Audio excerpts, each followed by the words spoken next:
Bom, pessoal, bom dia. Então, a satisfação recebê-los aí nessa segunda edição do Fórum de Ensino Jogos Digitais. Começou lá no SP Games do ano passado. E agradecer também a acolhida do Bruno e do Fábio, que nos ajudaram a organizar o evento. E é uma oportunidade interessante da gente discutir justamente os vários aspectos aí do ensino de jogos digitais, na graduação, na pós-graduação, e esse ano, inclusive,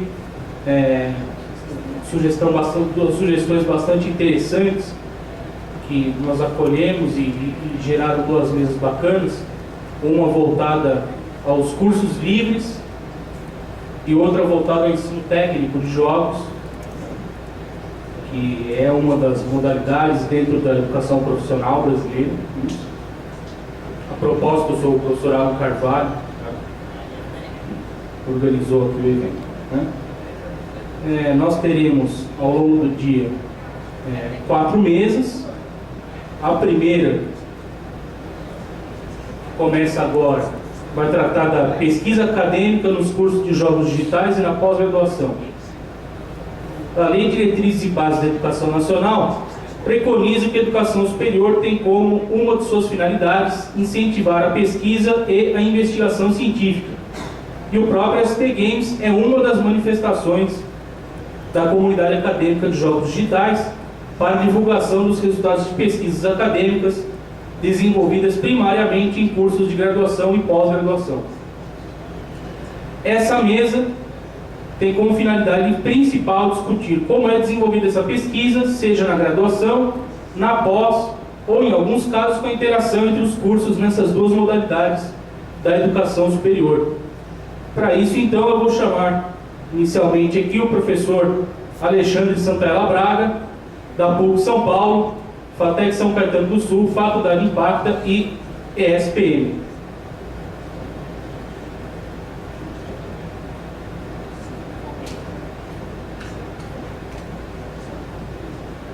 Chamo aqui também o professor Luan Carlos Nesi, do Uniriter.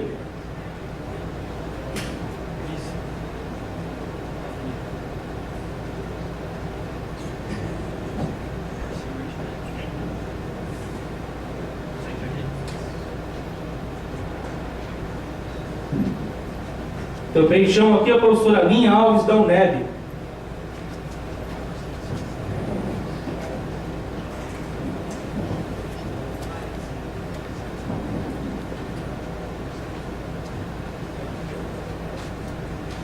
E o professor Tiago Vinícius Ficarga, da Univale,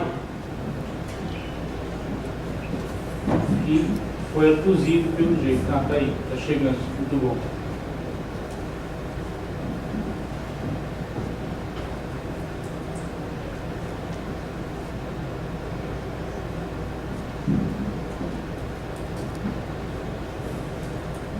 Muito bem, obrigado pelo aceite da participação aqui na mesa. Também, no ano passado nós não tivemos uma mesa como essa, mas foi uma sugestão bastante interessante. Só para vocês saberem também, esses temas, nós submetemos aí a apreciação da comunidade, né? Quem é a comunidade? Os coordenadores dos cursos de jogos digitais ou design de games, de todas as instituições que nós tivemos contato, além das pessoas que participaram no ano passado, né, e outros conhecidos nossos aqui também da comunidade acadêmica. Então, houve algumas sugestões de temas e tal, e esse foi um tema bem interessante que apareceu, né? Então, agradecer aí novamente a disposição de vocês estarem aqui hoje. Bom, queria inicialmente que cada um se apresentasse brevemente, falasse um pouquinho a respeito da sua formação, atuação acadêmica, atuação profissional, para depois a gente poder entrar propriamente aí na discussão, ok? Então, fique à vontade aí.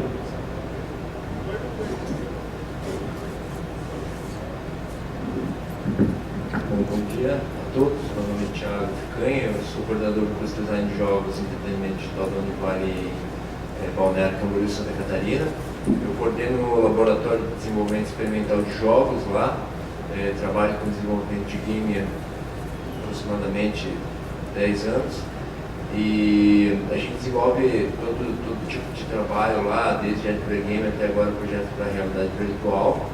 E também trabalhando com desenvolvimento de game educativo e gamificação para empresas. Então a gente está hoje num curso que está fazendo 10 anos, ano que vem. E hoje a gente tem um grupo lá muito maduro de desenvolvimento, tanto na parte educacional de pesquisa, quanto também na parte de desenvolvimento propriamente dito, né? E então, a gente percebe assim que a universidade, a área de games, pelo menos em Santa Catarina, está num momento muito interessante. A gente tem grandes polos ali, Blumenau, Balneário Camboriú agora, Florianópolis, então está muito propício, sim, está muito verde que o curso de design de games lá está desenvolvendo coisas legais.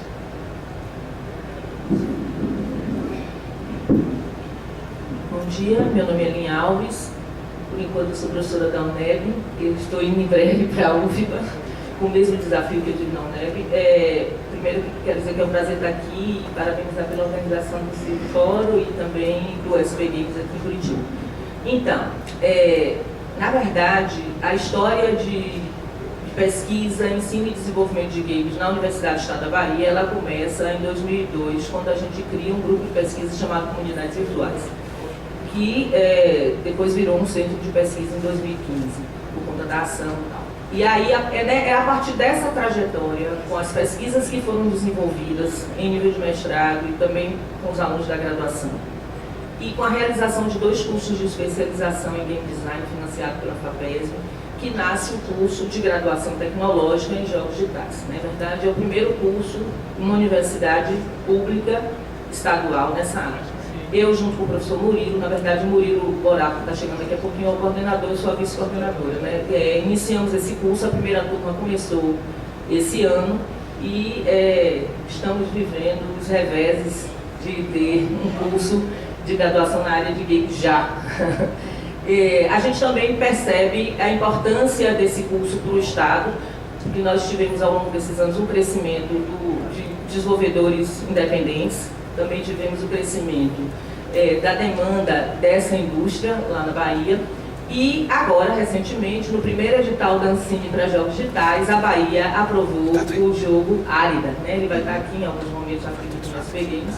Daqui a pouco o Felipe Pereira vai estar aqui falando sobre... vai estar aqui presente também. Basta isso, Alan, você quer que eu já fale das outras coisas? Só uma apresentação, tá, João? Daqui a pouco eu falo mais, tem muita coisa. Bom dia a todos, eu sou o Manese, sou professor do Uniguica, Rio Grande do Sul, em Porto Alegre. Trabalho dentro dos cursos de computação, principalmente a minha maior atuação é no curso de jogos digitais, trabalho como coordenador do curso experimental de jogos também. A minha formação é na área de jogos digitais, com mestrado e doutorado na parte de computação aplicada. Oi, meu nome é Alexandre Braga, né? Conforme o Alan anunciou e falou, o professor Alexandre na faculdade e tal, tá com um monte, né? A gente que dá aula em faculdade particular, às vezes tem que pegar um monte de aula, isso é normal.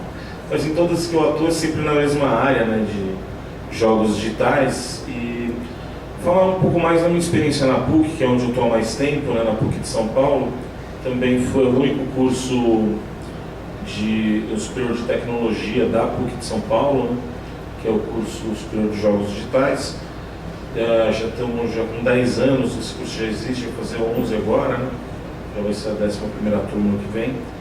E lá na PUC também, no mesmo campus, a gente tem o mestrado e doutorado em tecnologias da inteligência e design digital, de onde tem saído muito trabalho, bastante trabalho todo ano da área de jogos, né? E por conta disso, nós, os professores da graduação de jogos digitais, em conjunto com os professores da pós, criamos agora o mestrado profissional em jogos digitais. Foi oferecido esse ano, né? E na verdade a gente está aguardando, né? Ainda não acabaram as inscrições, vamos saber semana que vem se teremos turma, né?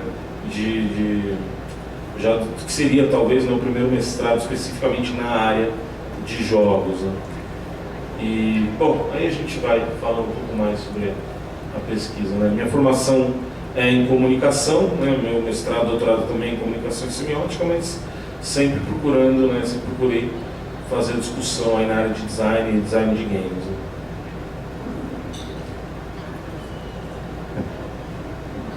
Ok. Eu acho que uma primeira pergunta que nós podemos direcionar para a mesa, né, para todos vocês, é o que motivou o início da pesquisa nas suas instituições, né, no caso, em jogos digitais, né, lá nas instituições onde vocês atuam. Alexandre, no caso aqui, imagino que então tem iniciado lá na PUC, não é isso? Na pesquisa, né? Você está em 4 instituições, você iniciou lá, né? E aí, ali na UNEB, o Luan no Uniriter, não é isso? E o Thiago na Univale, é isso? Muito bem. E começou lá mesmo, né? Ótimo. Então eu queria que cada um comentasse aí qual foi a motivação do início da pesquisa. E dificuldades que encontraram nesse início.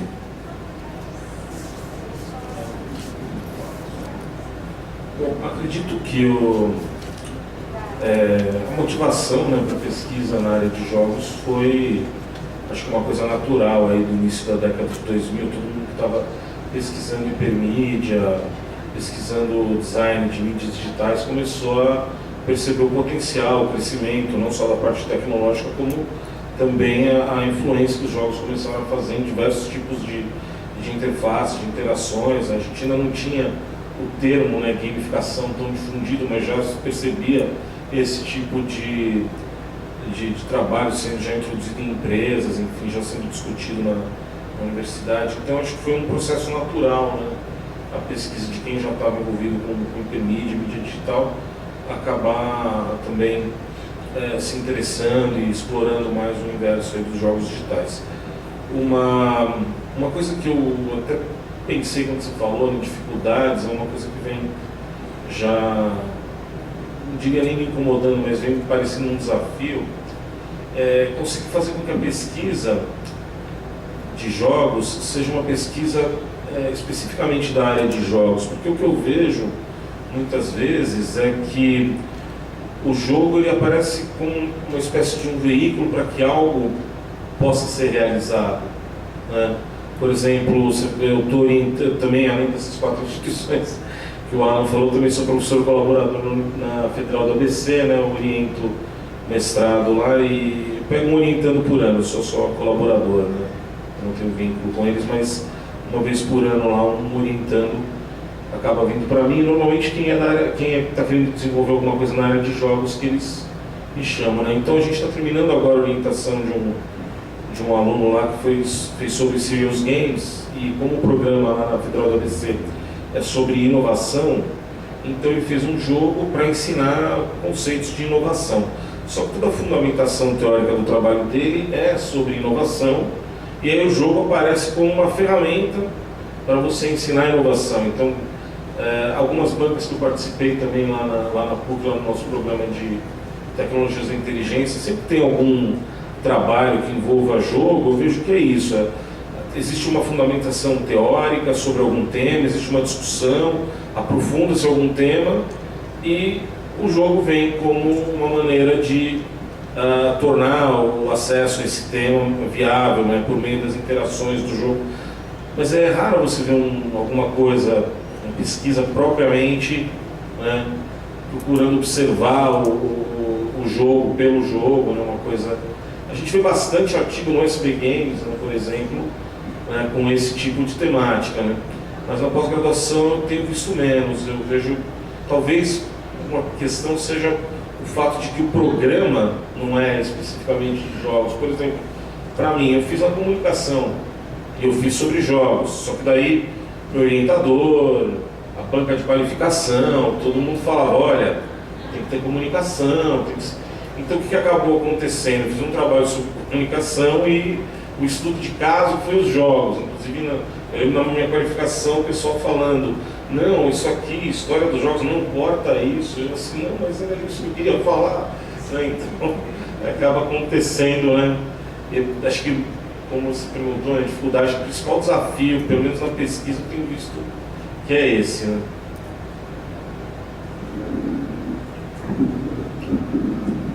Bom, o nosso bloco de pesquisa, ele nasce mais como a pesquisa aplicada, ou seja, a gente não nasceu como pesquisadores dentro da universidade, a gente começou a desenvolver algumas aplicações junto com parcerias, muitas delas com outros cursos, como o curso de design, que é uma empresa de design de produto, que é um curso muito próximo do corpo docente dos jogos digitais da instituição. E dessas aplicações, quando a gente começou a externalizar elas para o mercado, para os nossos clientes, consequentemente, a gente acabou fomentando a pesquisa como resultados, na grande maioria quantitativos ou qualitativos. Só que, assim como a colega falou, a gente tem essa carência que a pesquisa não é propriamente de jogos. Ou seja, jogos ele fica meio coadjuvante da pesquisa, eles são um meio para alavancar ou para demonstrar ou publicizar isso.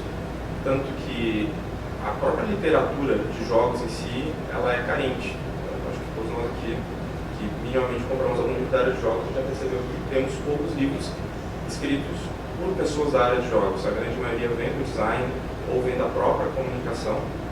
Então, essa carência, eu acho que ela também afeta a própria criação da pesquisa que nasce dentro da área de jogos. E olhando pelo lado da computação, que é da onde eu venho, a computação é meio que fechada, pelo menos na vertente onde eu atuo, no sentido de fomentar jogos. Jogos ainda está muito ligado àquela coisa da infantilidade do brinquedo e não é aceito pela própria área como algo sério para se fazer pesquisa. Então isso a gente pode ver até com o próprio preconceito da área de aceitar muitas vezes isso, a pesquisa dentro desse lado. É complexo a gente trazer a contribuição e não olhar só para o lado quantitativo ou qualitativo das publicações, das produções científicas que a gente faz, mas olhar um lado epistemológico do porquê do jogo, ou seja, o jogo pelo jogo, qual a importância dele, uma importância social, a contribuição real que a gente consegue fomentar com o produto digital focado no entretenimento. Muitas vezes ele é algo para gerar dados, então a gente tem uma análise de dados ou uma análise da produção visual, mas a gente esquece muitas vezes que o nosso produto é o entretenimento. Então, essa é uma carência que eu vejo que a gente tem para produzir dentro da universidade, tanto que as nossas pesquisas normalmente elas nascem após a aplicação, ou seja, mais como um relato de experiência, que a gente começa a fazer análises quantitativas em cima de todo esse trabalho. Então, a história da pesquisa lá no nosso estado começa um pouco com a minha história, né? Então, eu fui desafiada, nos anos 2000, a pensar a relação dos jogos e a violência. Então, essa foi a minha pesquisa de doutorado. Eu não disse antes, mas eu sou formada em pedagogia, meu mestrado e meu doutorado é na área de educação. Mas não me coloquem dentro do quadradinho da educação, porque não é desse lugar que eu falo, não é desse lugar que eu vivo, né? Graças aos jogos. Então, assim, essa pesquisa, ela começou a partir da minha pesquisa de doutorado e a partir daí do meu desejo de fortalecer esse objeto enquanto objeto de investigação. E aí começa, quando eu concluo o doutorado, começo a orientar dentro da minha universidade as pesquisas na área de mestrado e posteriormente doutorado com a interface com jogos digitais. Mas começa, na verdade, na FACED, quando o meu orientador aceita o desafio de me orientar. A FACED, que é a Faculdade de Educação, foi a primeira, né? A partir daí, eu, dentro da UNEB, vou realizar as orientações de pesquisa nessa área, e a FACOM. Então, na Bahia, a gente tem 3 grupos que, ao longo desses anos, vêm desenvolvendo pesquisas na área de jogos. A FACED, a UNEB, mais fortemente a UNEB, e a FACOM. Mas acontece o que a Alexandre falou e o que o Luan colocou, né? A grande dificuldade é a gente ter consolidado pesquisas na área de games studios. Por quê? Porque como jogos é uma área de interface, eu acho que todos nós que investigamos isso, tendemos a estabelecer relação com as diferentes áreas. Eu, por exemplo, da área de educação, dialogo com as questões de aprendizagem. e agora com as questões ligadas às funções executivas. Então, estou dialogando com o pessoal da área de neuropsicologia. Mas eu não acho que isso nos desqualifica. Acho que na verdade, considerando uma área de interface, é um ramo que vem crescendo bastante. Mas acho também, como vocês, que a gente tem que fortalecer essa discussão mais epistemológica do tema. E há alguns anos atrás nós fizemos uma pesquisa para identificar as dissertações e teses produzidas na área, e a PUC São Paulo realmente foi a instituição, não sei se ainda é, mas até 2012 era a instituição que mais produziu pesquisas em nível de dissertações e teses na área de jogos. E as 3 áreas que mais produziram são as áreas de comunicação, computação e educação. Então esse é um breve cenário que a gente tem. E aí, só que apesar desse crescimento, o que é que acontece lá na Bahia? A gente ainda tem, não só na Bahia, mas quando eu dialogo com várias outras pessoas, a gente ainda tem uma descrença muito grande em torno do nosso objeto, né? As pessoas não veem muito com credibilidade ainda, apesar de ter mudado bastante. Então, por exemplo, você tem hoje muitas pesquisas na área de ensino de história e games, que era algo antes, alguns anos atrás, os historiadores tinham uma grande dificuldade de pensar os jogos enquanto objeto também, para dialogar com a área. Então, essa coisa da descrença limita muito o número de novos pesquisadores entrarem dentro dos programas, porque você tem normalmente poucos professores para orientar, e aí você não pode ter um número maior de orientantes. Então reduz essa entrada. Em relação a outra dificuldade, realmente a gente tem uma carência de literatura, mas eu percebo que muitas teses de doutorado viraram livros no Brasil. E isso foi também um ganho bastante significativo, e muitas dissertações também. Então a gente tem crescido a publicação em nível de livros e bastante em nível de periódicos. A gente agora, o SB Games agora, a partir do SB Games surgiu, nasceu um periódico específico nosso na área de games. Isso já é também um grande ganho, né? Agora, uma outra coisa que eu penso, além dessa dificuldade, dessa descrença do nosso objeto, e talvez da carência de literatura, a gente tem bastante coisa produzida fora, bastante mesmo, mas a gente tem uma dificuldade que nem todos os alunos conseguem dialogar bem com o inglês. E isso restringe um pouco o diálogo e as interlocuções na pesquisa. Mas a outra dificuldade, eu acho, que é o financiamento. A gente não tem dinheiro para fazer pesquisa, né? E cada vez mais quem está vinculado às universidades públicas sofre isso. Então você não tem dinheiro para investir na investigação, para investir na ida dos seus professores e alunos para outros eventos, para que eles possam, dentro e fora do país, que eles possam dialogar, fortalecer a rede e fortalecer esse objetivo. Mas é isso. O que eu quero dizer é que ao longo desses anos todos, cada vez mais eu me sinto seduzida e apaixonada por esse objeto. E cada vez mais eu percebo o quanto ele cresceu e quanto ele tem dialogado, ele tem realmente se consolidado com uma área de interface, dialogando várias áreas de conhecimento. A prova disso dentro do SB Games, a criação do workshop de games de saúde. Então, e a prova disso também é o relatório que o BNDES financiou para fortalecer também essa indústria, porque a pesquisa também desdobra, eu acredito nisso. A prova disso, o Felipe até chegou, que eu já tinha falado antes, foi a prova do edital da Ancine inserindo os jogos enquanto produto audiovisual. Então são muitas conquistas, que é fruto de tudo isso que nós fizemos, nós pesquisadores, nós que atuamos na área técnica e por aí vai.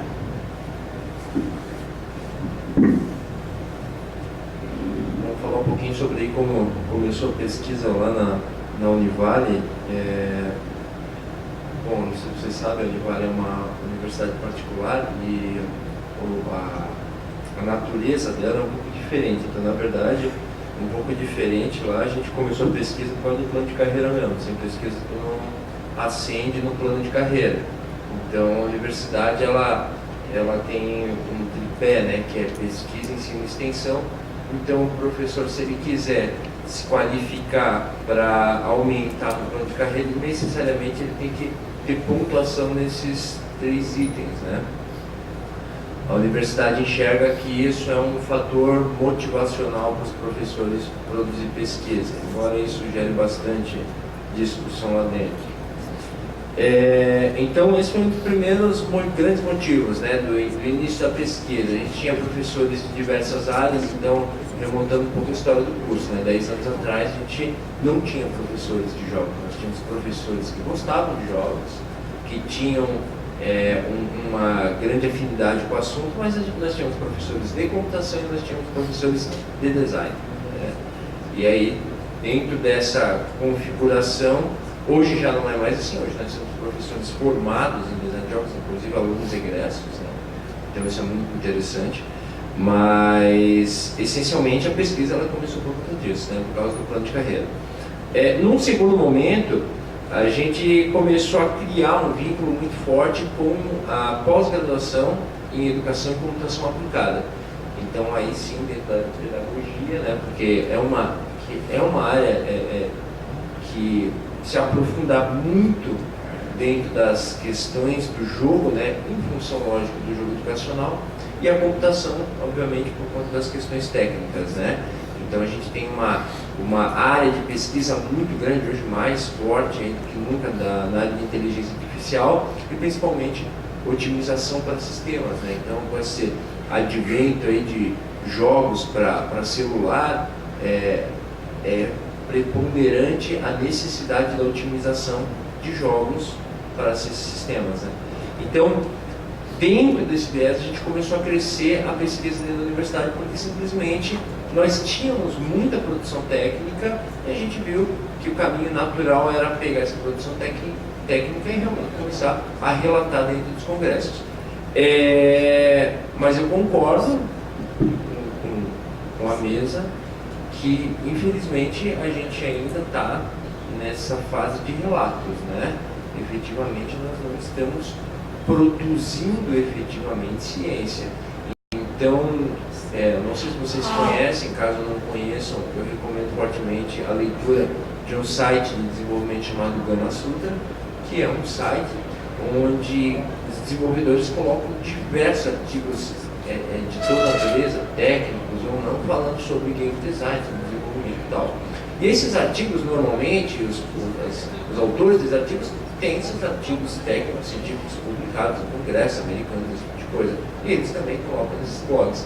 Isso é uma coisa que nós ainda não estamos fazendo, porque a nossa produção de game, vamos dizer, AAA, podemos também dizer jogos AAA, ainda é pequeno, né? Então, para produzir ciência, a gente, antes de mais nada, precisa também produzir produto na área de game.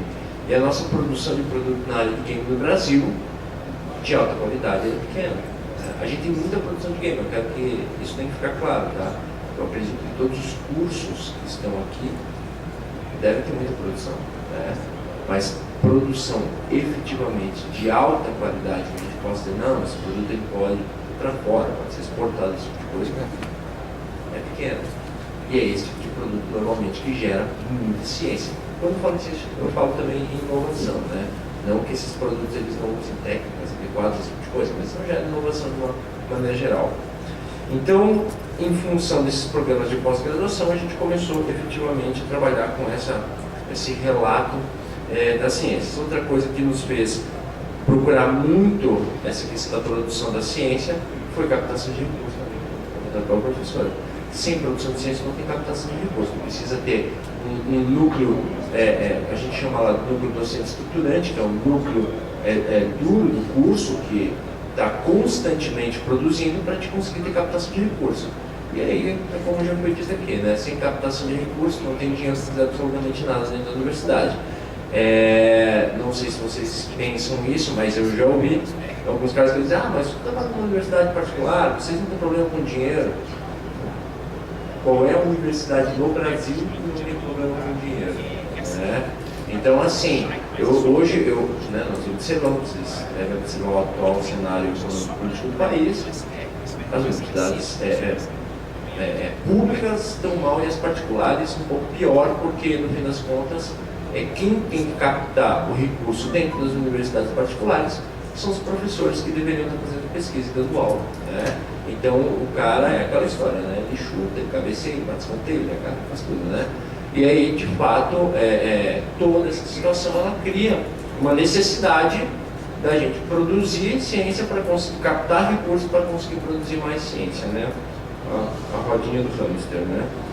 E aí, logicamente que a gente também observou uma necessidade, também como dito pela mesa, simplesmente porque nós não temos publicação em português, né? Então, se vocês observarem, o forte da nossa biblioteca hoje 85%, chutando assim baixo, é publicação inglesa, e a gente vê uma necessidade, né? Só que essa necessidade ela não pode passar por meras traduções de livros, obviamente é uma produção nossa, né? Então,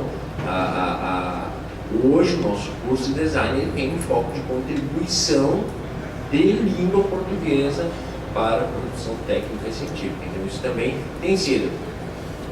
Falar bem a verdade é uma coisa que às vezes fica lá embaixo, porque inclusive nossos professores normalmente têm publicado na língua inglesa também, quando eles mandam para os congressos americanos, porque também eventos de game brasileiro a gente tem pouquíssimos, né? Aqui no SB Game temos, agora vai acontecer também lá em Santa Catarina, o Computer on the Beat, até recomendo vocês, que é um evento da computação que hoje trabalha com linhas para games, mas de fato a gente também tem poucos congressos para publicação na língua portuguesa e acaba que os nossos professores, quando tem produção, normalmente são estimulados a publicar na língua inglesa, né? O que eu tenho que dizer que eu acho muito engraçado, né? Irônico, né? Porque quando a gente consegue publicar no SB Games é uma alegria, quando a gente consegue publicar num livro, um capítulo de livro numa revista em inglês é uma felicidade, né? Então, da alegria para a felicidade é uma escala bem diferente, né? Então, isso também mostra como a gente também muitas vezes acaba não valorizando, né, a própria publicação nacional, mas a gente vê a necessidade e a importância dela.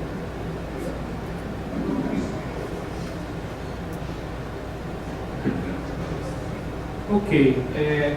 Queria aproveitar e pegar um gancho nessa fala final aqui do Thiago, em relação à captação de recursos, etc.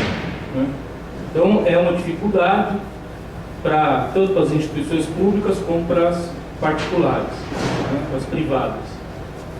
Esse negócio de não tem dinheiro e tal, não tem dinheiro para investir mesmo, né? Então, qualquer que seja a natureza da instituição, sempre vai faltar, né? Não importa o quanto tenha de verdade, mas sempre vai faltar. Falou em investimento, falou em custo, né?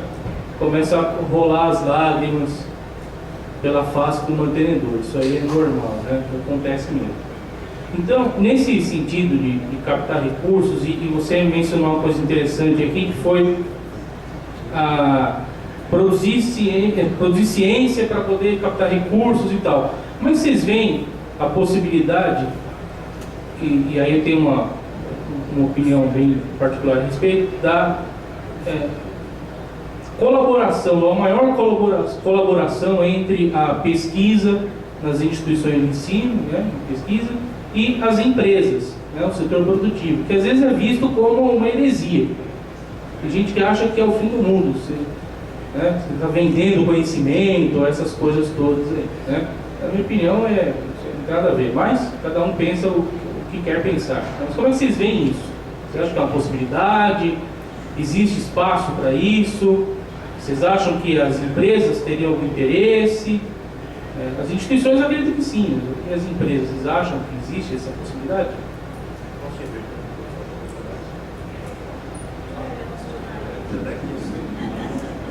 Bom, vamos lá. Agora é uma situação complicada, eu não posso responder pela universidade, vou responder pelo curso que eu coordeno, né? Eu não vejo outro caminho além desse para que a gente consiga de fato continuar operando no ramo de educação, assim. Eu não vejo, e isso não é um modelo, como eu posso dizer, recente, né? Esse modelo de troca de experiência entre universidade e empresa. Então, assim, eu, Thiago, acho que é fundamental, acho que sem dúvida o grande caminho para a universidade conseguir produzir material e também se manter financeiramente nessa parte de pesquisa. Tá? Eu acho que a relação entre a produção científica e industrial ela é fundamental para que a gente cresça nos dois sentidos, tanto na indústria quanto na universidade. O que nós estamos fazendo lá? A gente, no último ano, a gente colocou como uma das metas, assim, gerar anualmente pelo menos R$100 mil em verba para o curso vindo de empresas. Então a gente colocou assim, eu não sei se vocês conhecem, já ouviram falar, num portal de editais chamado Portal Êxitos, que é um portal que ele essencialmente verifica tudo que tem de edital aberto, nacional e internacional, tá? Paga uma mensalidade lá, e eles trazem isso para ti, inclusive com os modelos de documento para aquele edital específico. Grande maioria desses editais não são públicos, são privados. Empresas que abrem edital público para produção de todo tipo de material.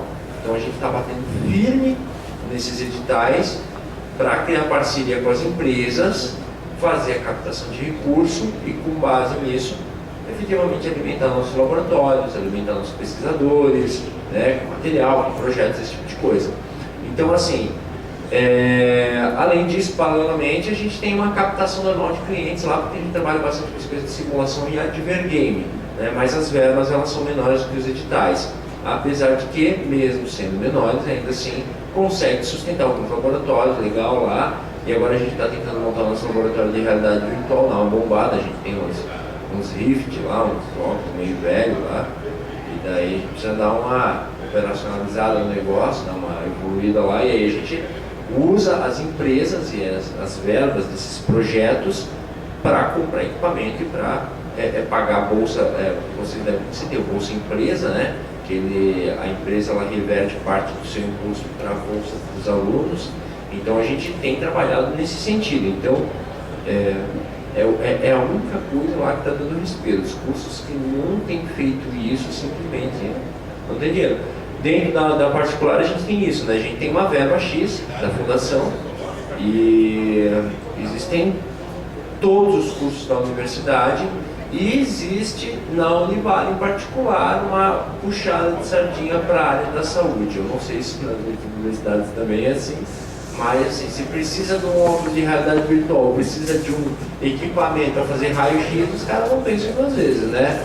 Nem vou levar aqui em consideração se isso é certo ou se isso é errado, não vem o caso, mas é o que acontece. Então a gente fica assim, o nosso óculos, eles ganham equipamento de raio-x, espetacular, certo? Então a gente tem que, de alguma maneira, fazer essas parcerias com a indústria. Não tem outra solução para a gente. Como o Thiago falou, né, esse modelo ele não é novo, né? É bastante antigo.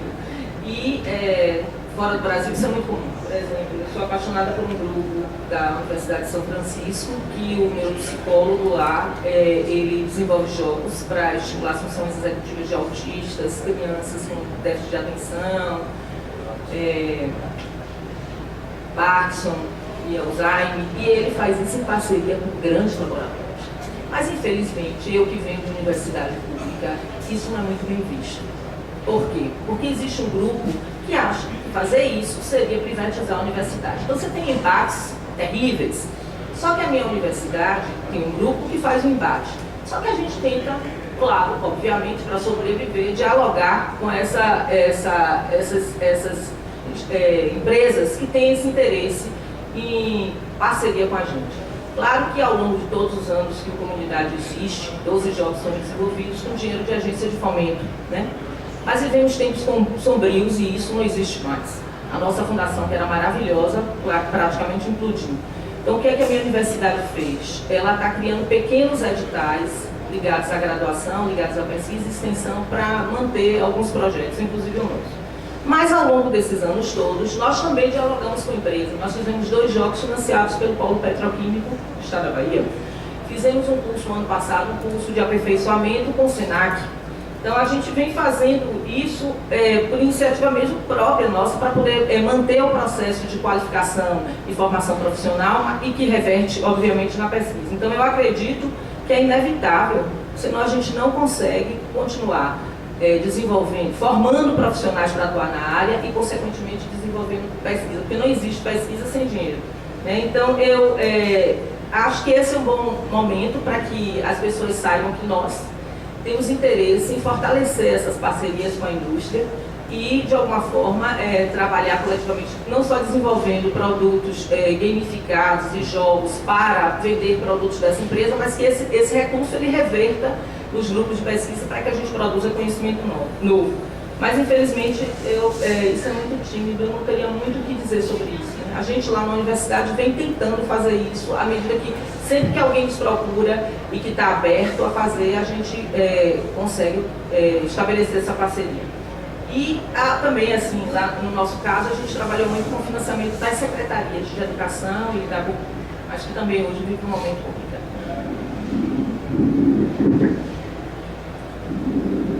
Bom, a nossa pesquisa ela começa pelo lado da extensão e a pesquisa vira uma consequência da nossa extensão da universidade.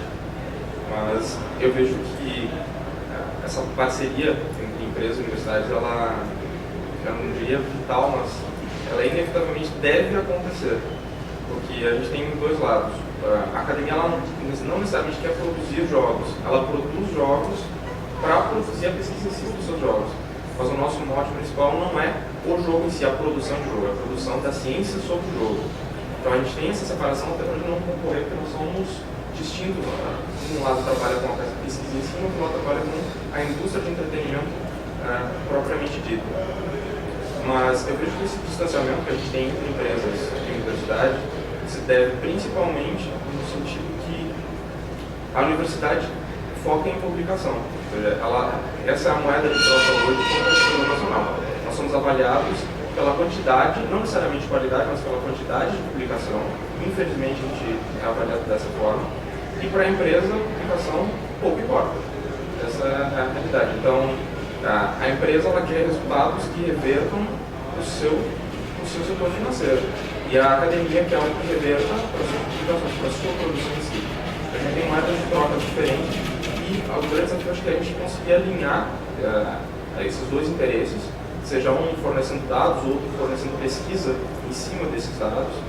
Pouco que a gente tem conseguido fazer na parte de análise de dados, mas mais pela nossa produção de jogos. Então, é um pouco difícil de entrar e conseguir dados hoje em dia, tanto por questão de direitos sobre os dados, a questão de sigilo sobre dados, isso complica um pouco as poucas parcerias que temos. Então, essa abertura, ela inicialmente eu acho que a gente deveria formalizar ou minimizar um pouco esse impacto de como a gente acessa os dois meios, tanto a academia chegando até as empresas, ou as empresas adentrando um pouco mais a academia, porque a gente tem interesses paralelos, não conflitantes, mas muitas vezes, como eu disse, a academia acaba produzindo jogos para poder fazer pesquisa em cima disso. A gente não pesquisa necessariamente produtos que estão no mercado. Então, por exemplo, se a gente olhar por análise de dados, hoje é uma área muito forte dentro da inteligência artificial e a gente não consegue muitos dados quantitativos para fazer uma análise de dados considerável dentro da computação. Então a gente acaba tendo que simular muitos processos porque a gente não consegue, pelo menos no lado da nossa universidade, essa iniciação direta para conseguir dados e complementar a pesquisa. Não é só o presidente da parte de dentro, a gente consegue prestar serviço para a empresa. Isso não é só na área de jogos, eu acho que isso para qualquer área da ciência no Brasil. São pouquíssimas universidades, só grande parte das universidades públicas que têm laboratórios de pesquisa que fomentam produção de alguma forma, conseguem externalizar isso além da publicação científica. Então, acho que a gente tem limitações técnicas e burocráticas dentro do processo de pesquisa no Brasil que atravantam um pouco essa aliança entre os dois meios.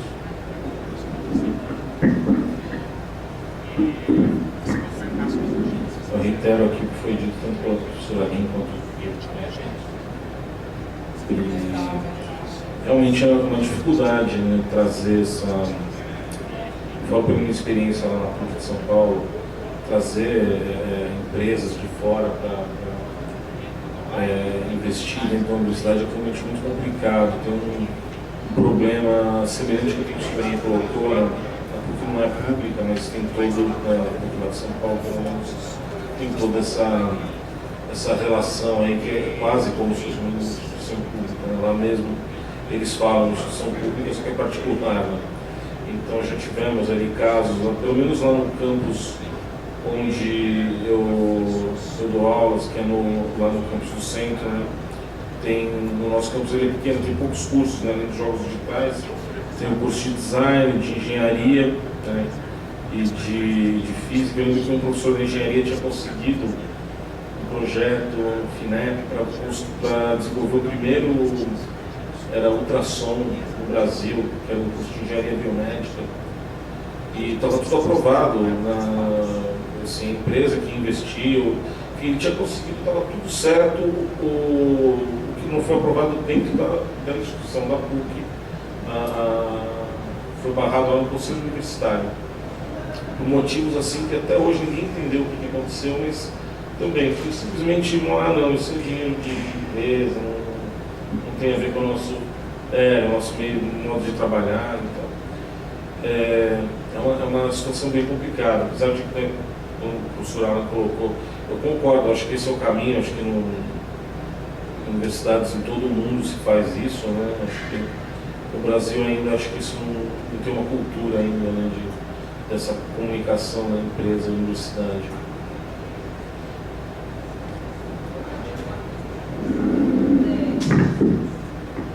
Inclusive, a nova lei de inovação, ela abre uma brecha para os professores que são professores DE, por exemplo, que trabalham nas universidades públicas, né? Então, a empresa, ela pode contratar esse pesquisador para que juntos eles possam desenvolver pesquisas colaborativas.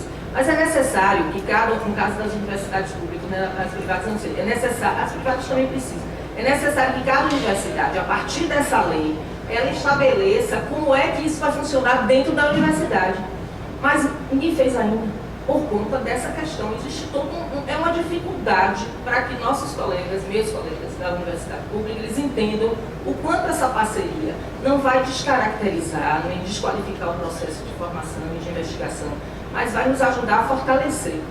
Então tem essa lei aí, que eu não lembro o nome, o número, mas é a nova lei de inovação, que ela tem essa intenção.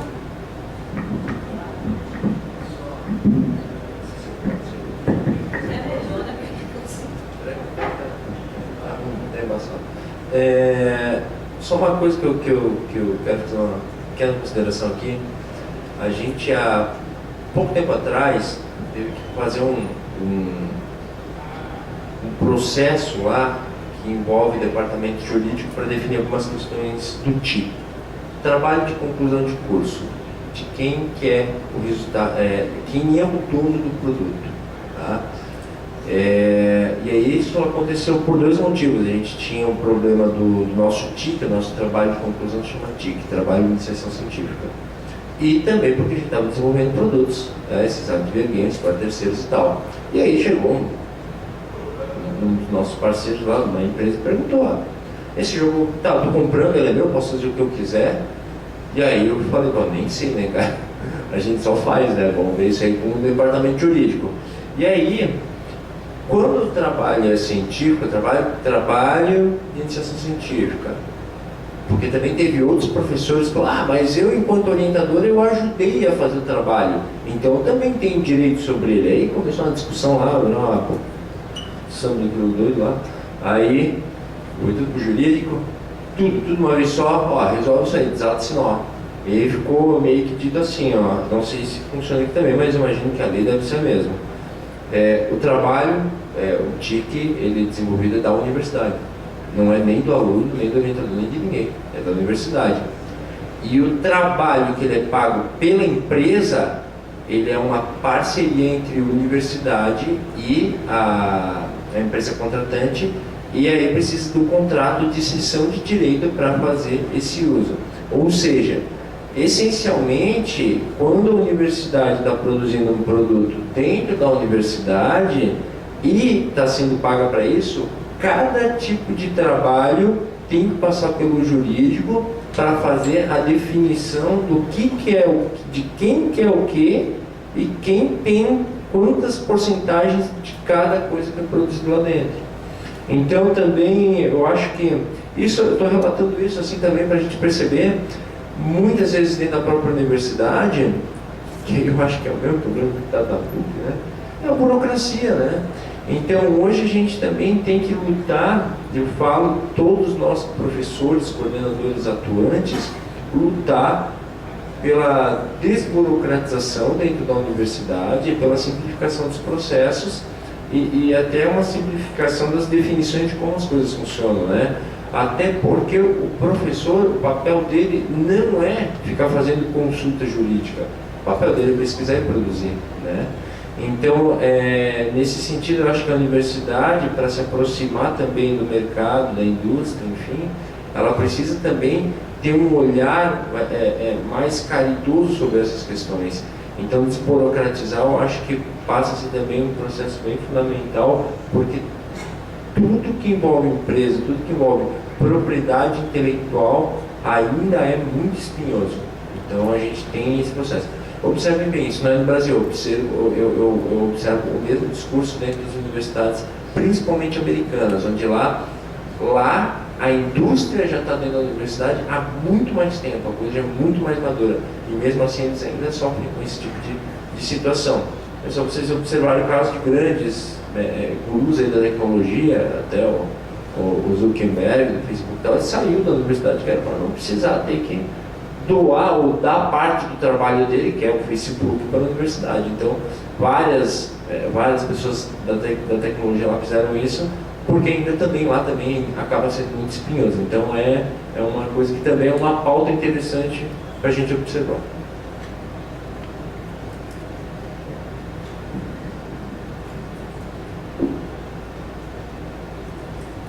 Muito bem, eu vou nesse momento aqui mudar um pouco o roteiro. Eu queria abrir para algumas perguntas da plateia.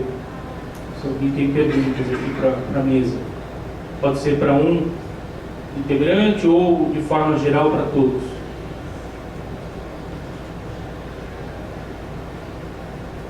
Eu só não tenho microfone para levar, desculpa.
Vou falar na Univale, tá? Isso é abordado nas disciplinas de projeto, questão da localização. E é só. Não é feito mais nenhum tipo de trabalho, a gente não tem um tradutor lá, a gente só diz, ó, o pessoal não faz besteira, entendeu? Procura conhecer um pouco a cultura dos caras para te não falar besteira, né? Até porque nós temos os jogos hoje que são localizados em PTBR, são espetaculares, assim, a galera tem feito um trabalho espetacular, principalmente as grandes empresas tipo Blizzard, por aí vai. Mas dentro da Univale a gente, até agora, me falando, é um insight assim para mim, porque nunca nem tinha parado para pensar em colocar uma disciplina de localização dentro do currículo do curso. Mas a gente percebe a importância, mas nunca nem tinha parado para pensar, já vou anotar aqui. Infelizmente eu vou pela mesma linha de Tiago. Eu também anotei. A gente faz essa discussão, mas muito pulverizada. Não existe uma discussão centralizada, preocupada com esse tipo de abordagem. Infelizmente. Bom, nós até temos um pouco dessa parte da língua. Em alguns cursos não está presente ainda dentro da computação. A própria universidade tem esse incentivo para que alguns professores, mediante editais internos, se capacitem ou sejam avaliados para ministrarem disciplinas em inglês, por exemplo, ou espanhol. A gente tem parcerias, como a gente trabalha com uma rede internacional, a rede Laureate, sendo membro, então os alunos também podem fazer internacionalização. Então eles têm essa possibilidade de saída do país, eles podem inclusive fazer, dependendo do período que eles passam fora, ter dupla titulação entre as duas instituições. Então a gente até fomenta esse lado, só que isso é relativamente recente dentro da universidade. Eu diria que isso tem menos de 2 anos, então temos poucas experiências ainda. A gente está começando a fomentar agora esse processo de internacionalização, de trazer um pouco mais do inglês para dentro do curso em si, como disciplinas, tá? Dentro da universidade, no curso ainda nem chegou isso. A questão, por exemplo, da língua dentro do curso, a gente inclusive matou inglês dentro do currículo. Um motivo que é, uma disciplina não é o suficiente para você ensinar alguém a falar inglês. Isso eu acho que todo mundo tem na nossa vida, em 60 ou 120 horas a gente não ensina ninguém. Mas hoje o inglês é o requisito, dá para você dizer que para a área de jogos dentro da computação é tão simples quanto programar. É necessário ter esses dois idiomas. Então, a gente incentiva os alunos a buscarem esse conhecimento fora. A universidade oferece, dentro do Centro de Línguas, cursos para que os alunos possam fazer isso. Isso seja, então, feito minimizar um pouco essa transição, mas ainda está engatinhando dentro desse processo hoje. Só retornando, nos bons tempos, tinha o programa Ciências Sem Fronteiras. Então, no nosso grupo, nós tivemos 3 alunos que foram. Uma foi para a Finlândia, o outro foi para a Universidade de Coimbra, inclusive amanhã o professor Lucídio Roque, com quem ele ficou, vai estar falando aqui, e o outro fez o mestrado dele na Universidade de Nova York, na área de Game Design, um Ericzinho. Então, assim, foram experiências importantíssimas, pontuais, que só foram possíveis porque havia o programa Ciências Sem Fronteira, né? A minha universidade é uma universidade pública e atende alunos de baixa renda, então foi uma grande oportunidade. E aí, só porque ele falou, me lembrei, a gente tem uma disciplina no primeiro semestre no curso de jogos que é inglês instrumental, mas é exatamente o que ele falou, só para os meninos irem se familiarizando, né, com a língua. Alguns já chegam familiarizados, mas a grande maioria não. Queria só registrar aqui a presença do professor Murilo Borato, que é efetivamente o coordenador do nosso curso de jogos, que está ali atrás. Eu diria o mesmo, né, também, tanto quanto o que o professor Aline falou, né, no tempo do Ciências Sem Fronteiras, né, o curso, não o curso de jogos digitais, mas a gente, antes de ter o curso de jogos digitais, tinha o curso de mídias digitais, né, que tinham muitos TCCs, muitos trabalhos de conclusão de curso eram na área de jogos, que foi o que a gente levou a gente a pensar que existia espaço para uma graduação de jogos, né? E esse curso de mídias digitais foi extinguido, agora que vai ser oferecido como design digital, né? Design de interação. Esses alunos do mídias digitais tinham inglês, tinham uns 2 semestres de inglês, inclusive o pessoal da PUC, acho que lá no curso de letras da PUC até tinha uma habilitação lá em tradução, né? E eles chegaram, vários alunos foram fazer o Ciências Sem Fronteiras, né? Agora que a gente está com esse ato aí no curso de design, estamos só com a graduação em jogos, aconteceu o mesmo problema, né? Pensou-se assim, só uma disciplina de inglês não vai resolver o problema, então acabou tirando, já é obrigatório ter teologia, então acabamos deixando o inglês de fora, né? Agora, aí numa outra instituição que eu trabalho, que é na FATEC, que tem uma coisa interessante, né? Que é o inglês, como que é mesmo? Todos os semestres, né? Lá na FATEC, nas FATECs, do Centro Paulo Souza em São Paulo, há língua estrangeira em todos os cursos. Aí depende muito do curso, né? Tem curso em que o inglês é mais apropriado, tem curso que tem espanhol, tem curso que tem alemão e por aí vai, depende da área, né? Então, falando especificamente do curso de jogos, nós temos lá o inglês, mas não é o inglês instrumental, porque se chegou à conclusão que também não ia ter finalidade, né? Coice de porco, sabe? Imagina, coice de porco, não serve para nada. Então, aí a instituição chegou à conclusão que seria interessante instrumentar o aluno, mas no inglês como ferramenta de comunicação, efetivamente. Então, para você estimular o aprendizado das 4 habilidades aí, né? Leitura, escrita, etc e tal. Então tem inglês no curso inteiro, né? O nosso curso lá tem 6 semestres e os alunos fazem um exame de proficiência quando entram, de acordo com a fluência dele, o grau de fluência. Ele acaba dispensando uma ou 2 disciplinas, tem aluno que dispensa até todas as disciplinas porque o cara fala mais inglês do que, né, tal. Tivemos também algumas experiências legais com Ciências Sem Fronteiras, ajudou bastante. E sobre a localização dos jogos, lá nós colocamos como requisito que o jogo seja em português e em inglês. E aí os alunos buscam muito a assessoria dos professores de inglês na hora da localização, entendendo que a localização não é simplesmente tradução, né? Porque aí tem a questão da cultura, e etc, etc.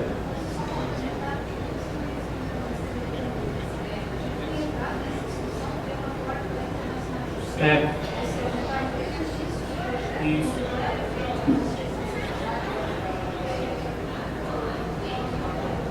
Isso.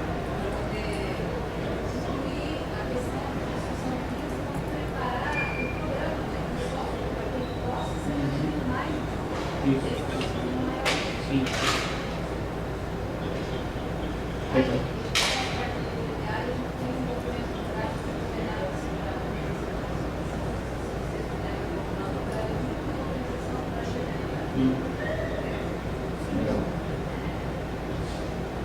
Mais perguntas? Sim.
Você tocou num ponto importante aí, que eu achei, que foi o seguinte: você falou que as universidades particulares estão abrindo curso, né, e as públicas não estão nem ainda pensando em disciplinas.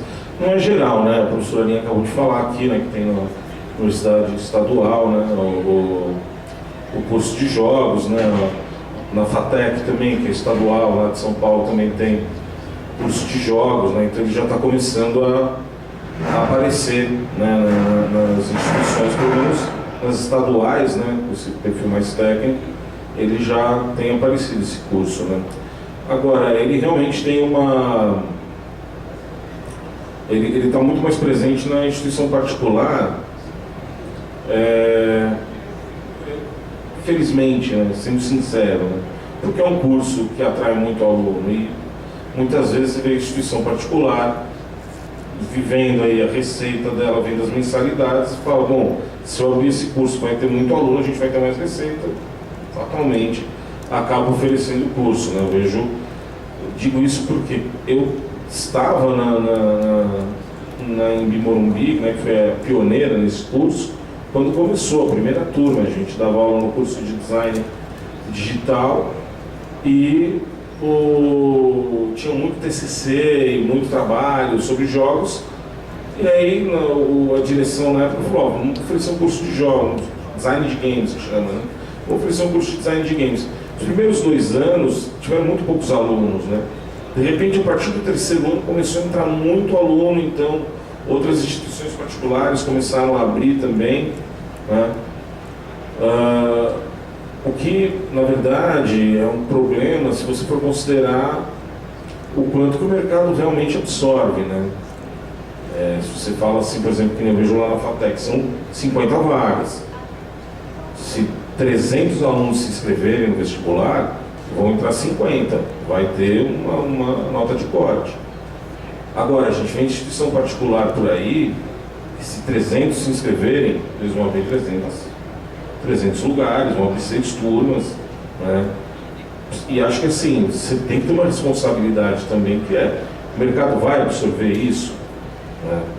Então assim, quando eu vejo você falando aí, não tem nem menção de abrir aqui numa instituição, né, numa federal e tal, eu acho que também, eu não acho errado, eu acho que eles também estão atuando com uma certa responsabilidade de saber, qual que é o impacto disso, né, de formar tanta gente numa área, né? Tudo bem, tem uma indústria, está crescendo, mas não é para tanta gente assim, né, que se forma. Então, isso é uma coisa. Quanto ao que você falou, né, como você mostra para a instituição que isso é interessante, aí, não sei, talvez você mostrar alguns projetos que foram feitos, né, o quanto o mercado cresceu nos últimos anos, quer dizer, você tem que, né, como todo projeto de pesquisa, apresentar uma justificativa, né?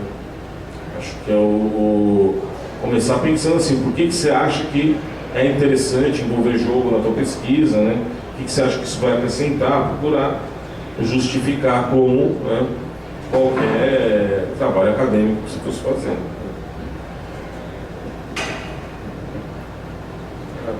Bom, essa questão de como a universidade aceita jogos, eu vou dizer que a gente tem o dilema da área, que é nós fazemos joguinhos para muita gente. Eu digo isso porque sou formado na área de jogos digitais e o preconceito ainda existe. Pergunta, você é formado em jogos digitais, mas o que é formado de fato? Jogos, isso existe, isso é curso mesmo, é graduação, então isso exatamente, você só dá um trabalho, só joga. Então existe esse preconceito dentro da área, que eu vou dizer que pela nossa universidade, a gente tem um curso há uns 5 ou 6 anos, e a gente começou a aparecer dentro da universidade há uns 2, 3 anos, propriamente dito. E eu tenho, claro, um momento onde eu estava dentro de um auditório com praticamente 400 professores da instituição e fui dar uma palestra. E na minha apresentação, normalmente a gente fala quem a gente é, a gente pesquisa, de currículo, e eu coloquei só uma lâmina, quem sou eu? Eu coloquei o cara que faz joguinhos. Aí todo mundo deu risada, aí eu mostrei de fato o que era fazer joguinhos. Foi aí onde todo mundo entendeu o que envolve fazer jogos na complexidade. Ou seja, nós somos ligados dentro da universidade ao setor de computação. Aí isso ficou claro para eles que nós somos computação, nós somos design, nós somos comunicação, pedagogia, psicologia, está todo mundo junto. Aí eles perceberam que eles também estavam perdendo possibilidades e oportunidades de fazer parceria com a gente, porque eles viram tudo que eles trabalham aplicado. Então a gente meio que fez um caminho contrário. A gente teve que dizer, não, olha, a gente faz e firmar o preço, olha, a gente não faz só joguinhos, a gente não faz brinquedo, a gente faz entretenimento. A gente é uma das indústrias que mais fatura. Então, é difícil se posicionar, ter uma abertura dentro da universidade para a gente começar de fato, olha, levantar a bandeira e somos quem somos por tudo que a gente produz Nós somos uma indústria recente, isso é fato.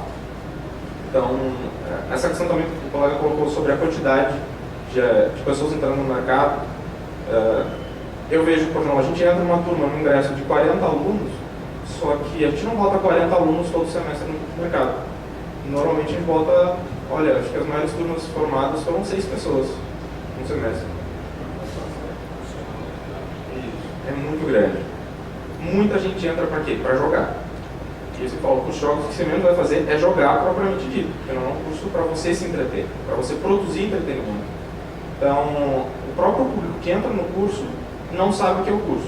Isso não é só uma exclusividade de jogos digitais, eu acho que todas as áreas têm isso. Mas jogos, por ter esse chamariz geral, acaba impactando. Então, a gente está quebrando esses paradigmas, esses cansos que as outras áreas têm sobre a gente. E esse é um processo meio de formiguinha. A gente vai lapidar até a gente conseguir se impor e dizer, olha, nós somos uma área de pesquisa, nós somos uma área de ensino, nós somos profissionais que produzem muita coisa. E além de ficar usando só profissionais de outras áreas, porque a grande maioria das vezes é abastecido pelo profissional do design, da comunicação e da computação. Mas falta o profissional de jogos digitais, o cara formado nessa área. Então, aos pouquinhos, esse profissional também está ganhando mercado, ganhando espaço. E acho que o próprio fator econômico, ou seja, das empresas começarem a saber isso, as universidades também vão começar a ver que, de fato, existe essa necessidade de mercado, então a gente tem que começar a botar esses cursos, seja por reformas de matrizes curriculares. Eu acho que é um movimento natural que deve haver dentro do curso, diferente de cursos clássicos. Se a gente pegar, por exemplo, o direito, que é extremamente consolidado no nosso país, raramente muda uma matriz curricular, ou seja, quando tem uma reforma, ela é mínima. O nosso curso, a cada um ano e meio no máximo, a gente tem que trocar um currículo, porque a gente tem que atualizar. A gente não pode parar no tempo, sempre tem que estar formulando, porque a nossa área é muito dinâmica. Então a gente tem que meio que se impor como área e sempre estar se atualizando, porque cada vez mais a gente está fazendo atividades paralelas e concomitantes com outras áreas. Ou seja, jogos por si só, eles se sustentam. Só que essa autossustentação, não dialogada com outras áreas, as outras áreas acabam meio que matando ou não aceitando a gente. Porque elas não conhecem propriamente o que a gente faz, na maioria das vezes. Bem, eu vou começar lhe dando 2 conselhos e depois eu vou pegar o gancho dos meus colegas aqui nessas questões importantes que eles trouxeram. Primeiro conselho é: encontre um professor. Um professor que queira, que acredite e que deseje levar para a sua instituição uma linha de pesquisa e um curso nessa área. A partir daí, você vai dizer para esse professor: professor, existe no Instituto Federal do Rio de Janeiro, anote aí para você não esquecer, no campus Engenheiro Paulo de Frontin, um curso de jogos. É o primeiro e único que eu saiba, curso de jogos dentro do Instituto Federal. E o professor de lá, o Rodney, ele é super aberto, super disponível, inclusive assim, para passar o projeto, para discutir, ainda mais sendo um instituto também. Por que eu estou te dizendo isso? Porque lá na Bahia, a gente tem um instituto que se chama também Instituto Federal Baiano. Tem o IFBA e tem o Instituto Baiano. E o meu colega do Baiano queria criar um curso de jogos lá e pediu o projeto e Rodney se colocou. Então essa é a primeira coisa, localiza um professor que compre a ideia. Por quê? Porque você tendo um parceiro, um professor como parceiro, você talvez consiga, e junto com ele, seduzir o colegiado para que crie o curso. Então isso é super importante. Depois eu quero dizer que, mesmo com essa ideia, você deve se preocupar, e o professor também, a instituição, com esses aspectos que Alexandre e Luan colocaram aqui, que é o que me preocupa. Qual o primeiro? A preocupação com o egresso, que é o que Alexandre colocou. Não adianta a gente estar criando curso de jogos em tudo quanto é lugar e depois a gente não ter como inserir esse egresso. Por exemplo, no nosso curso, a entrada é pelo SISU, 100% SISU, mas ela é entrada bianual. Por que bianual? Exatamente para que a gente possa estar acompanhando esses egressos. Imagine, embora a Bahia seja um estado grande, a nossa indústria ainda é tímida. Embora a gente não pense que o menino vai atuar na Bahia, ele vai atuar no mundo, é essa a ideia. Mas a gente precisa ter esse controle, esse acompanhamento. A outra coisa que o Luan trouxe, que é super importante, é que o público que entra também não sabe o que é o curso. Não só o público, mas os pais. A gente teve que atender, com o processo de divulgação do curso, desde que foi aprovado em 2015, vejam como a universidade pública é lenta, slowly. O projeto é de 2010, ele foi aprovado em 2015 e ele começou em 2017, percebe? É tudo lento. O IF também é assim, né? Aí o que é que aconteceu? A gente divulgou, claro, a gente faz barulho, né? Baiano gosta de fazer barulho, e eu especialmente. Aí os pais começaram a nos procurar. Por quê? Porque a mídia, bota lá, uma indústria de milhões, de trilhões, os pais ficam alvoroçados, achando que o menino realmente vai ganhar esse dinheiro todo.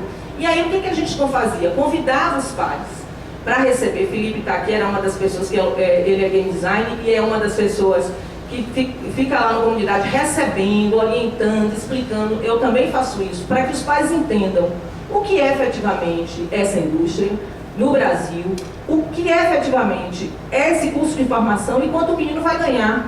Porque eles vão com essa pergunta.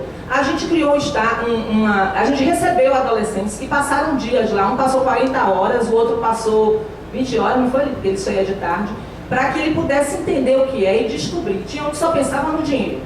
E aí a gente diz, não vá pensando só no dinheiro, porque você vai dar um tiro no pé. Então, aí chega a primeira turma. Muitos vêm totalmente equivocados do que é o curso. Eles vêm achando que eles vão jogar, ou que esse era muito comum, alguns anos atrás nós pegamos o pessoal que coordenava os cursos dizer que eles vinham querendo desenvolver o jogo da vida deles. Isso ainda acontece. Ou então eles vêm porque eles acham que o curso é só programação de games. Aí se frustram. Ou então eles vêm porque eles acham que é só design de game. Aí também se frustra. Então, são várias coisas que acontecem que a gente que pensa em criar um curso desse, e você que tem esse desejo que sua instituição tem, a gente tem que pensar, né, e contemplar. Então, esse processo ele tem que ser muito forte de sensibilizar a comunidade, de esclarecer o que é, de orientar esses meninos. Aí, o que aconteceu? A gente teve alunos que vieram para o nosso curso. Sabe o que aconteceu? Eles saíram, passaram na UFBA para design, foram embora. Passaram na UFBA para programação, foram embora. Então, você ainda, pelo menos lá na Bahia, a gente ainda se defronta com o problema da evasão, que é frustrante. Para mim, pessoalmente, fiquei super arrasada. Até falei para ela, não é para se queixar. Ele disse, vai ter um momento que a gente vai se queixar juntos. Então, tem isso, né? É massa, eu adoro, é uma área de interface, como o Luan falou aqui. Não dá para trabalhar só focada na programação, só focada no design. A gente dialoga e precisa dialogar com todo mundo. Mas a gente enfrenta esses revés. Mas se você realmente acha que é importante ter isso na sua instituição, eu também acho, você tem que primeiro ver o que é que já existe dentro dos IFES, porque isso dá, de alguma forma, eles já podem pensar, então são instituições irmãs, a gente pode dialogar e contemplar. E também tem uma coisa que eu penso, que a gente tem que trabalhar, desde a questão de financiamento, que não deu tempo de falar, em parceria com as outras instituições mesmo, fazer projetos colaborativos e até ver possibilidade de dialogar com as instituições privadas para que os alunos façam mobilidade e assistam uma disciplina lá, entendeu? Várias coisas que a gente pode fazer sem necessariamente ficar pipocando o curso de games por aí, sem ter uma forma de acolher esses egressos. É isso, mais ou menos. Essencialmente, tudo já foi dito, né? A única coisa que eu tenho para colocar é o seguinte, hoje, como até foi falado, a gente vai ter alguns momentos aqui na questão dos cursos livres, então trazer esses cursos livres para dentro das instituições, elas são importantes porque criam uma provocação de demanda, né? Então, se tu consegue levar grupos e cursos livres que ensinam game design, que ensinam programação de jogos, isso vai mostrar, inclusive, para a instituição que existe uma demanda ali dentro, né? Se esses cursos, obviamente, encherem, né? Mas eu também só faço, assim, uma consideração que o curso de design de jogos ele é um curso caro, tá? Ele tem uma demanda de laboratório, uma demanda de computador, né? Eu pego lá, gente, o nosso curso ele tem uma entrada anual, não é semestral, tá? Uma entrada anual de 50 alunos. Eu não tenho laboratório para 50 alunos, por exemplo, toda turma tem que rachar em duas, porque qual é a universidade hoje que tem um laboratório equipado, top, para desenvolver game, usar uma Unity ou uma Unreal ali, com 50 máquinas, uma por aluno, digamos assim, né? Então, não são todas as universidades também, todas as instituições, que às vezes têm um aporte financeiro para bancar um curso de jogos. E aí tu tem que saber o seguinte, né? A máquina tem que ser parruda, tu vai gastar pelo menos o dobro do dinheiro para licenciar o software. Então, mais tantas outras questões de cada aula tem as suas particularidades, software 3D e essa coisa toda. Então, também tem que só fazer essa consideração, né? Se a universidade ela não quer, ou ela também não pode bancar um curso desse nesse momento. Mas, tirando isso, acho que foi muito bem colocado aí a questão dos professores.